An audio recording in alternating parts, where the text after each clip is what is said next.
Assalamu alaikum.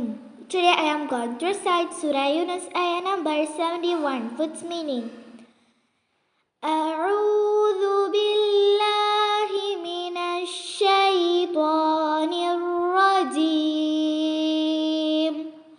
ശപിക്കപ്പെട്ട പിശാചിൽ ഞാൻ അല്ലാഹുവിനോട് അഭയം തേടുന്നു.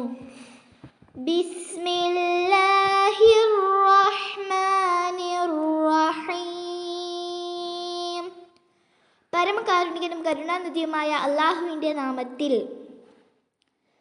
വത്ലു അലൈഹിം നബഅ നൂഹിൻ ഇദ് ഖാല ലിഖൗമിഹി യാ ഖൗമി ഇൻ കാന കബുറ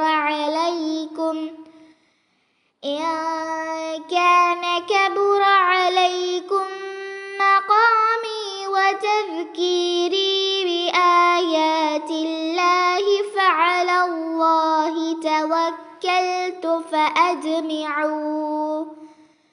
فأجمعوا أمركم وشركاءكم ثم لا يكن أمركم عليكم عمة ثم قضوا إلي ولا تنظرون. നബിയെ, അവർക്ക് നൂഹിൻ്റെ വൃത്താന്തം ഓതിക്കേൾപ്പിക്കുക. അതായത് അദ്ദേഹം തൻ്റെ ജനങ്ങളോട് പറഞ്ഞ സന്ദർഭം. എൻ്റെ ജനങ്ങളിൽ എൻ്റെ നിലപാടും അല്ലാഹുവിൻ്റെ ആയത്ത് ലക്ഷ്യങ്ങളെക്കുറിച്ചുള്ള എൻ്റെ ഓർമ്മിപ്പിക്കലും നിങ്ങൾക്ക് വളരെ വലുതായി അസഹ്യമായിട്ടുണ്ടെങ്കിൽ അല്ലാഹുവിൻ്റെ മേൽ ഞാനിതാ ഭരമേൽപ്പിച്ചിരിക്കുന്നു. എന്നാൽ നിങ്ങൾ നിങ്ങളുടെ പങ്കാളികളോട് നിങ്ങളുടെ കാര്യം ഏകോപിച്ചുറപ്പിച്ചുകൊള്ളുവിൻ. പിന്നെ നിങ്ങളുടെ കാര്യത്തിൽ നിങ്ങൾക്ക് ഒരു അവ്യക്തതയും ഉണ്ടാകരുത്. ഒരു തുറന്ന തീരുമാനം എടുത്തുകൊള്ളുക.